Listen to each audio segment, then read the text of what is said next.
Hi viewers, welcome to my channel. இன்றைக்கி நம்ம செய்ய போகிற ரெசிபி வல்லாரைக்கீரை கடையல். எப்பவுமே கடையில் வாங்குகிற கீரை கண்டிப்பாக மண் இருக்க தான் செய்யும். நம்ம அதனால் இப்போ டேப் வாட்டர் நல்லா ஸ்பீடாக ஓப்பன் பண்ணி நான் கீரையை நல்லா மண் போக நல்லா க்ளீன் பண்ணி வச்சுருக்கிறேன். வல்லாரைக்கீரை கடையல் செய்கிறதுக்கு வெறும் கீரையை மட்டும் எடுத்துக்கிட்டால் போதும். அதனால் நான் வல்லாரைக்கீரை காம்பை மட்டும் நீக்கிட்டு கீரையை மட்டும் நான் எடுத்துக்கிறேன். அது எப்படி எடுக்கிறது இப்போ நான் செஞ்சு காட்டுறேன். இந்த மாதிரி பாருங்கள், வல்லாரைக்கீரை காம்பை மட்டும் இந்த மாதிரி கையால் இப்படி கட் பண்ணிவிட்டு வெறும் கீரையை மட்டும் இப்படி நம்ம தனியாக எடுத்து வச்சுக்கலாம்.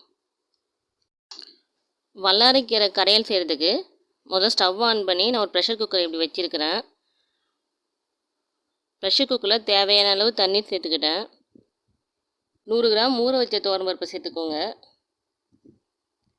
100 கிராம் ஊற வச்ச பாசிப்பருப்பை சேர்த்துக்கோங்க.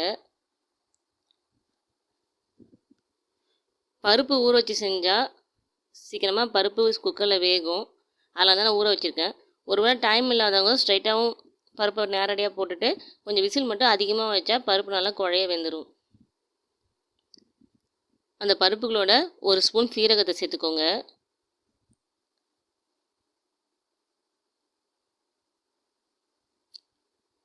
எட்டு பல்லு பூண்டு சேர்த்துக்கோங்க. 3 பச்சை மிளகாயை சேர்த்துக்கோங்க. 2 வெங்காயத்தை இப்படி சதுரமாக கட் பண்ணி சேர்த்துக்கோங்க. 3 தக்காளியை இப்படி சதுரமாக கட் பண்ணி சேர்த்துக்கோங்க. 1 ஸ்பூன் மஞ்சள்தூள் சேர்த்துக்கோங்க.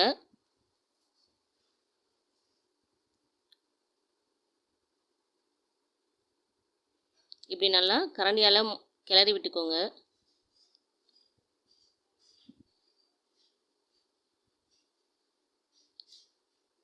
ஒரு ஸ்பூன் நல்லெண்ணெய் சேர்த்துக்கோங்க. எப்பவுமே ப்ரெஷர் குக்கரில் பருப்பு வேக வைக்கும்போது அது பொங்கி வரும். அதனால தான் நான் 1 ஸ்பூன் நல்லெண்ணெய் சேர்த்துருக்கேன். என்றைக்குமே நம்ம பருப்பு வேக வைக்கும்போது நம்ம நல்லெண்ணெய் சேர்த்தா பருப்பு வேகும்போது அது குக்கரை விட்டு பொங்கி வழியாமல் இருக்கும். அதனால தான் 1 ஸ்பூன் நல்லெண்ணெய் சேர்த்துருக்கேன். சரி, பருப்பு வேகிறதுக்குள்ளே ஒரு மிக்ஸி கப்பில் நம்ம ஒரு அரை மூடி தேங்காய் துருவல், 2 ஸ்பூன் பெருஞ்சீரகம் சேர்த்து இந்த மாதிரி பேஸ்ட்டு போல் அரைச்சி வச்சுக்கலாம்.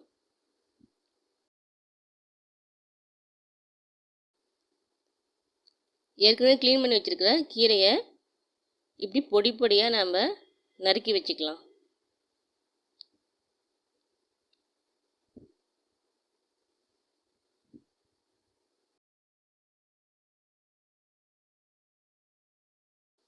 பாருங்கள் எப்படி பருப்பு நல்லா குழைய வெந்திருக்கு பாருங்கள். இந்தளவுக்கு நல்லா பருப்பு நம்ம குழைய வேக வச்சுக்கணும். அப்போ தான் டேஸ்ட் நல்லாயிருக்கும். இப்போ ஒரு ஸ்டவ் ஆன் பண்ணி வானல் வைங்க.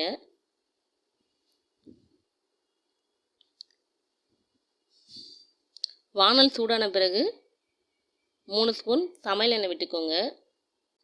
எண்ணெய் நல்லா சூடான பிறகு 1 ஸ்பூன் கடுகு சேர்த்துக்கோங்க. கடுகு நல்லா பொரிஞ்ச பிறகு 1 ஸ்பூன் உளுத்தம் பருப்பு சேர்த்துக்கோங்க.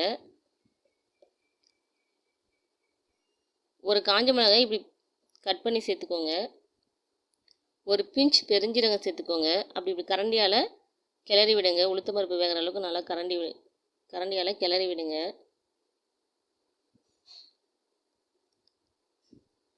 இப்போ நம்ம கட் பண்ணி வச்சுருக்க கீரையை இதோடு சேர்த்து நல்லா வதக்கிக்கோங்க.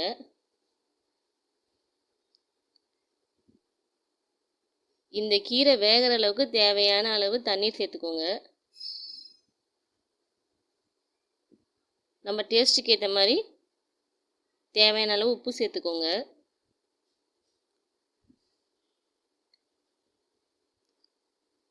ஒரு தட்டை போட்டு மூடி வச்சு இந்த மாதிரி கீரையை வேக வச்சுக்கோங்க. எப்பவுமே கீரையோட பச்சை கலர் மாறாத அளவுக்கு நம்ம வேக வச்சா போதும். பாருங்கள், கீரை வெந்திருக்கு, ஆனால் பச்சை கலர் மாறவே இல்லை பாருங்கள். ஏன்னா ரொம்பவும் வேக வைக்கக்கூடாது. பச்சை கலர் மாறாத அளவுக்கு கரெக்டாக நம்ம வெந்த உடனே நிறுத்தி நம்ம போதும். கீரை வெந்த பிறகு நம்ம குழைய வேக வச்ச பருப்பையும் இதோட சேர்த்துக்கலாம்.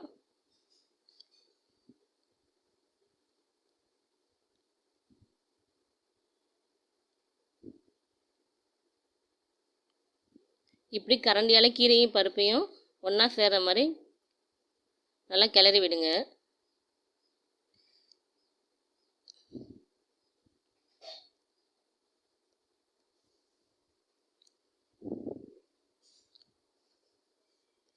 ஏற்கனவே நம்ம அரைச்சி வச்சுருக்கிற அந்த அரை மூடி தேங்காய் ப்ளஸ் பெருஞ்சீரகம் சேர்த்த விழுத இந்த கலவையோடு நம்ம சேர்த்துக்கலாம்.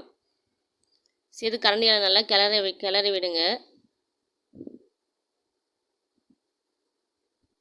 கொஞ்ச நேரம் அப்படியே வேக விடுங்க.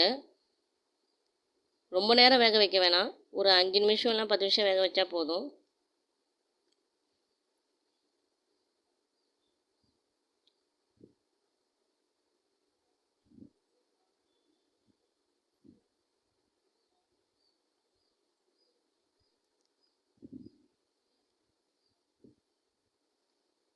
இந்த பாருங்கள், பபுள்ஸ் வந்துருச்சு.